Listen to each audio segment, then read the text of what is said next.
Hello there, and welcome to the Tillage Edge with me, Mark Plunkett. This is the Tillage podcast for all your weekly news, tips, and advice. This week, we are covering potato blight with Shay Phelan, crops and potato specialist at Teagasc Oak Park, Carlow. I first asked Shay, what are potato crops looking like at the moment?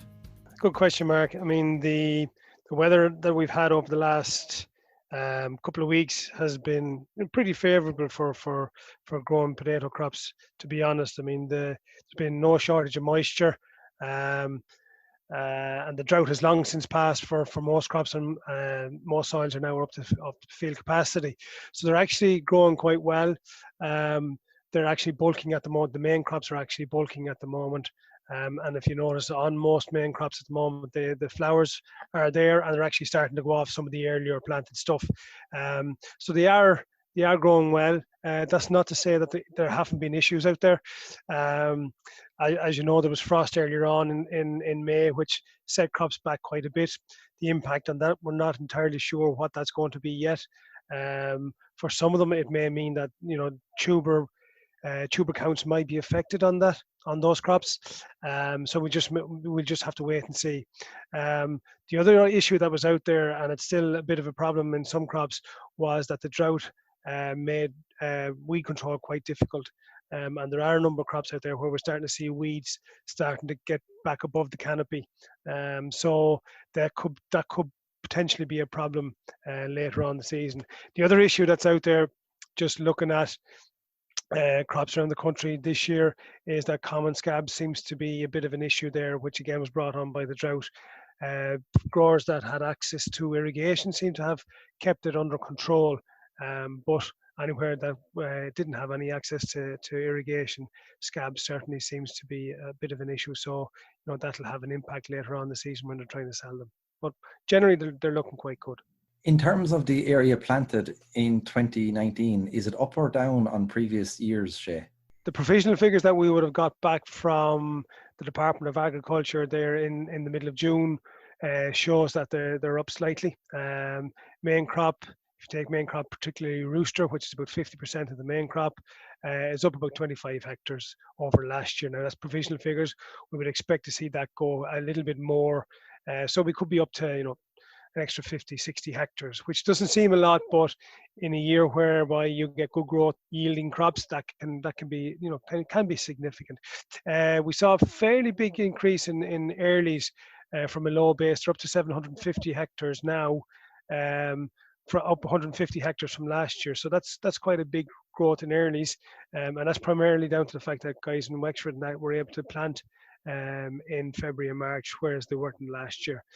So the areas are up slightly. What impact they're going to have later on in the season remains to be seen. I suppose what's good to see at the moment is that a lot of the areas are being lifted at the moment. We're in peak British Queen season at the moment, and they're being lifted and they're yielding relatively well at the moment. So they're going to be used up and gone, please God, by the time the main crop harvest comes in mid-August. And Shay, in terms of the market, has COVID-19 had an effect in 2020? Like everything else, Mark, it has. I suppose the first impact it has is when the lockdown happened in May, or in March, should I say. We saw a significant increase in sales of fresh or table potatoes. So the likes of roosters and that in shops were selling out very, very fast. So there's a huge spike in March as soon as the lockdown was mentioned, similar to what you would expect around Christmas time in terms of sales of in supermarkets of potatoes. So that kind of was a short-lived spike, lasted for about 2 weeks, and it fell off then again back to sort of normal sort of levels where we are at the moment. We're kind of at the kind of seasonal sales that we would get typically this time of year. So that spike has had an effect, and that will probably make us run out of stocks a little bit earlier than what we would have thought. On the counter side to that, then, what we did see is a collapse in peeling market. So because restaurants were shut, cafes were shut, even chip shops were shut for quite a while, that product that was going into those areas collapse completely. And it was only when we saw chip shops and that starting to open up again, you could start to move on a bit of fresh chip product. So that's starting to affect us now, and that a lot of that material was hard to store, especially though anything that had fry colors or anything that was trying to fry. Some of that stuff was probably being held on to longer than it would normally be, and some of that stuff hasn't fried as well as what we probably would have liked. The other issue there is that fresh chip market is dominated by product coming from the UK, and that could have an effect on price if they have an oversupply in the UK. Later on this season and into next season, they could start trying to move product very, very cheaply, which would obviously have an impact on price here. Shay, the weather has been quite broken over the last few weeks. Has this increased the disease pressure in crops as we speak? Well, certainly, Mark, the last couple of weeks have been no shortage of blight warnings coming out from both Met Éireann and other sources. So the risk is there. It's absolutely ideal weather for the likes of blight. But to date, luckily enough, I've seen very little of it. I've been around the country, especially down south in the last 2 weeks, and talking to growers down there and even looking at crops myself. It's very, very difficult to find blight. So that's a compliment to the growers that they're getting out there. They're getting the products on time, and they're spraying intervals on time. So they are keeping on top of it. But what's interesting is I happened to be out with a grower last week, and we were looking at potato dumps. And even in potato dumps which haven't got any blight sprays at all this year, there's little or no blight in those crops. Why that's the case, I'm not entirely sure. Whether the drought has had an issue in terms of the survival rate of the fungus, I don't know, or the frost maybe in May, whether that had an impact or not, I'm not entirely sure.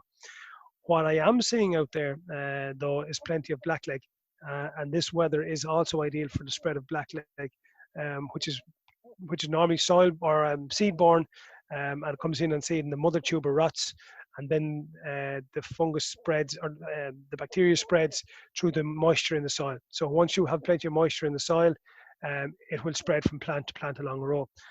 So it's not difficult to find blackleg affected plants in crops at the moment.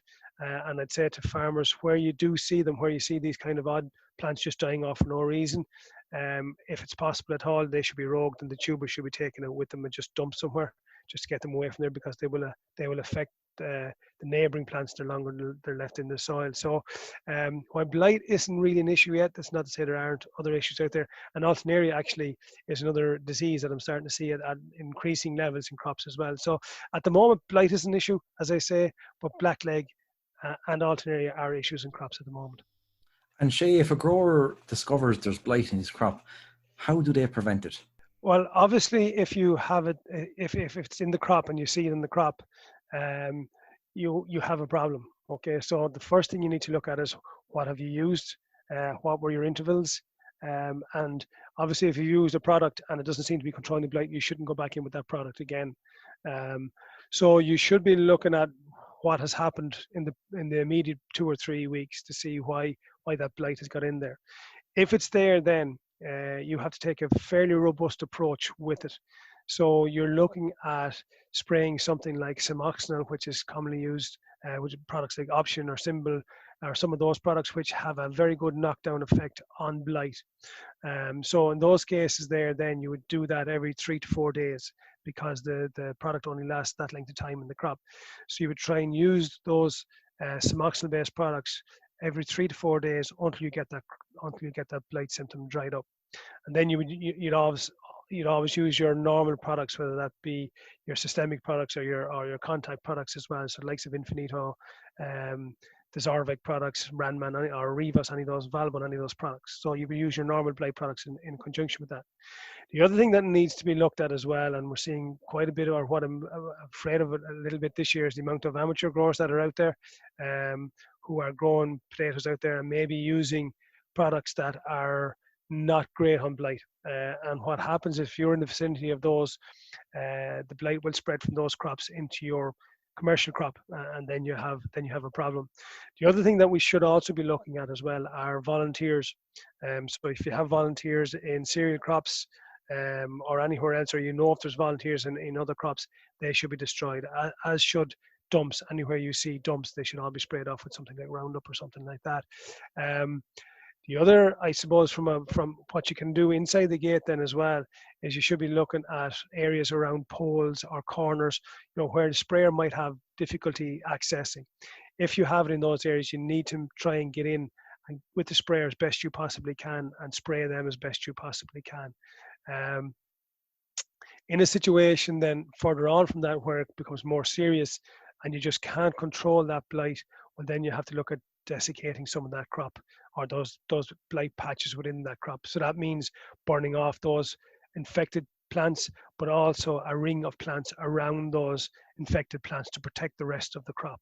So that's a kind of a last chance saloon, if you like, kind of very dramatic sort of stuff if you have to end up at that level. But the idea is that you don't end up having to destroy anything just to control the blight. And Shay, in terms of varieties, are there any resistant varieties to potato blight? I suppose, Mark, this is the goal of breeders, if you like. All the breeders across the world are trying to breed varieties that are resistant to different things, and blight is no different. So they are trying to breed varieties out there, some with different levels of success. I suppose the variety that most people in this country will be familiar with in terms of having a relatively high blight resistance would be something like Sarpomira, which you see a lot of the organic growers and growers at farmers markets selling. Now the thing about Sarpomira, they're a Hungarian variety or an Eastern European variety, and they have slightly different tastes than what we would have here. So Sarpomira is a very waxy, low dry matter potato with not a whole lot of taste to my mind. So that's not very palatable in a lot of cases to the Irish palate, if you like. So what we have, I suppose, closest thing we probably have in Oak Park to a relatively high blight resistance would be a variety called Satanta, which was targeted at organic growers a number of years ago, which wouldn't have exceedingly high levels of blight resistance, but it would be more blight resistant than something like Rooster. Having said that, we had it in a blight trial in Oak Park last year, and it did succumb to blight. Although it was later than the other varieties, the likes of Rooster, like British Queen and those, it did succumb to blight late on in the season. So it's not fully resistant, but it just might be something that, if a grower wanted to look at something that might need as much blight control, it could be a variety that they could use. And Shay, did I hear that there has been a change in the strains of blight that we have here in Ireland? There's talk about it, yes, Mark. Certainly the Euroblight organization, which monitors blight populations all across Europe, all across the different countries in Europe, are monitoring blight strains all the time. And basically the idea of that is to alert people into shifts of population. So in 2019, we identified a strain called 37A2, which is a strain that is less susceptible to the likes of fluazinum fungicides. So that's kind of typically your Sherland type products, Vali, all those type of products. And that's a variety, or that's a product that a lot of small growers would use consistently throughout the season, and especially late on in the season. So it is a problem in terms that if we have this 37A2 in Ireland, well then, our programs late on the season, where we normally used to put that Sherland type product, that fluazinum product in August because it had good protection for tuber blight, and now that becomes an issue. So it is, while it is out there, we're not sure how much of it is here, but it is causing concern with growers. And so we don't know how widespread it is in Ireland. So Shay, if a grower has blight, where can he or she get samples tested? As I say, we're always looking for samples in Teagasc. As I say, we think it's in Ireland. We think that blight strain is in Ireland. So if any grower sees blight out there, it's not, first of all, don't ignore it. So you obviously try and spray it, but if you can, before you get to spray it, inform any of your local Teagasc advisors, any of your merchant co-op reps, and get them to sample it, because it's very, very important that we figure out how much of this 37A2 strain is in Ireland. We know it's in the north, and because a number of samples have been sent away last year to Euroblight, and they identified it as 37A2 in Northern Ireland. but unfortunately we haven't identified it readily as much in the south. So we really need to get access to these blight populations or these blighted plants in the country. So if a grower sees them at all, give us a ring, give me a ring, give their local Teagasc advisor ring or their local merchant rep a ring and instruct them to get a sample taken, because it's only if we get samples in and tested, we'll know what we have here. Okay. Shay, traditionally, Sherlin was an important fungicide, late in the season. What options are now currently available to growers in terms of, say, tuber blight control? Yeah, like I said earlier on, Mark, I mean, Sherlin was a product that I used to always kind of look at as an August type product. So as the crop was starting to senesce towards the end of the season, it had very good activity in what they call zoospores.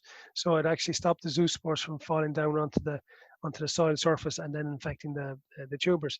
So if you haven't got, as we know, we don't know whether we have 37A2 here or not. So the advice would be not to use it. So from that point of view, products like Randman Top would be a good alternative at that time of the year, especially in August.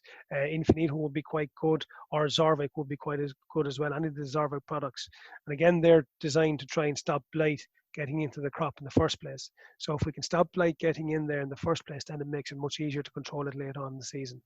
And Shay, in terms of talking about that final spray on a potato crop, in terms of desiccation, what are growers going to do now that Diquat is not available for desiccation? That's a very good question, Mark. As you know, as you rightly say, Diquat isn't going to be available to growers this year. So really, from a chemical point of view, there's really only two options. There's two products one called Spotlight Plus, and the other one called Gozai, which is registered just after getting registration in the country this year. And they both work in pretty much the same way. They're called PPO type inhibitors, so they work in exactly the same way, which is different than the way Diquat used to work, in that they're much slower. They work on the stems rather than the leaves, and that causes certain difficulties for growers. They also need to be applied in both Spotlight and Gozai need to be applied in very bright sunny conditions, kind of in the middle of the day where you have that very intense UV light. So that helps them to work on the leaves and helps them to work faster in the crop. So from that point of view, growers are going to have to look at when they want to harvest their crop. As I say, these two products are much slower acting than Diquat. They don't take down the leaves nearly as quickly. So in my experience, you're looking at 4 to 6 weeks of a lead-in period before you're going to have skin set and then be able to harvest those crops. So really, guys are going to have to look at planning out their desiccation strategy probably towards the second half of August, and then going in and doing that. Or going in and spraying those products. If they want something quicker, then the option is holm topping. So you just mechanically go in and flail the crop, and that stops the crop immediately. Now the trick with that is that you leave about 8 inches of plant on top of the drills, so that you can then go in and spray on your Spotlight or your Gozai, but it's taken off the leaves, most of the leaves at that stage already, and it tends to work quicker than just spraying on the Gozai or the Spotlight themselves on their own. So they're the two options really that growers have, either spraying on Gozai and Spotlight, or using maybe a mixture of using them, and then holm topping as well is probably the way that growers are going to have to desiccate crops for the 2020 season. Hey, thanks for joining me on the show and giving us a great insight into potato blight control. That's it for the Tillage Edge this week, and my thanks to Shay Phelan for joining me on the show. Don't forget to rate, review and subscribe on Apple Podcasts or Spotify so you never miss a show, and for more information go to teagasc.ie. I'm Mark Plunkett, thanks for listening, and Michael Hennessy will be back next week with more tillage news and advice.